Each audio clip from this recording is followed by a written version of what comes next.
The Jews are difficult subjects, always stubborn and arrogant, but they are especially dangerous during Passover. I had long decided that coddling them, as my predecessors had done, was the wrong way to control them. After crucifying more than my fair share of the rebels, those who had complained saw who was in charge, and their initial resistance fizzled. Still, I don't want Rome to think I've lost control here. I have since sought to find the balance of how to keep them under my power and remain on their good side. I remember well the night when one of my men woke me and brought me the prisoner Jesus from the previous night's trial. For them to break their Jewish law and not wait at least 24 or more hours before finalizing their verdict, well, this defendant must have really posed a threat. So I dressed and thought more about this case. The real issue was probably another one of their interminable religious disputes. But why would they want me to ensure his death sentence? I only have the authority to execute someone who has violated Roman law.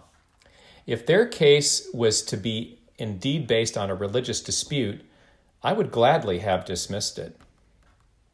I entered the judgment hall.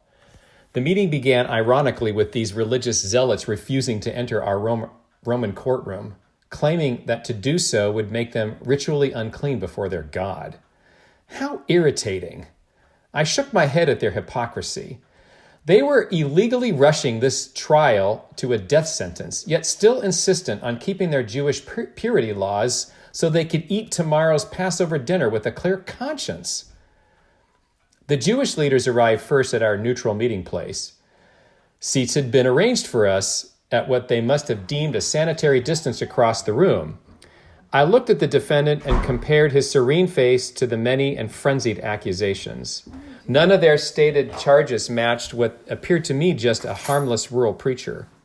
When one of them yelled, "He claims to be the king of the Jews!" I sat up straight. This charge I definitely could not dismiss outright. Wanting to hear from him myself, I stood and looked at the accused man.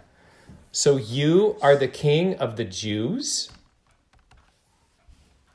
Jesus answered quietly as he met my gaze, "You have spoken the truth. I am the king of the Jews." His gaze was clear and seemed to penetrate right into my soul. However, I still detected no fanaticism, no rebellion, no hatred, not even any anger. I hadn't heard from my spies of any plot to overthrow Emperor Tiberius. So what did his words mean? As the leaders continued their wild accusations, Jesus refused to say anything more. "Don't you hear what they are saying about you? Why don't you defend yourself?" I said. If he had spoken up, I would have easily granted him his freedom. But alas, I couldn't get another word out of him. Looking into his eyes, I began to suspect that there was something deeper going on here, beyond my understanding. His resolve to die, even this travesty of justice, was for him, at least, no accident.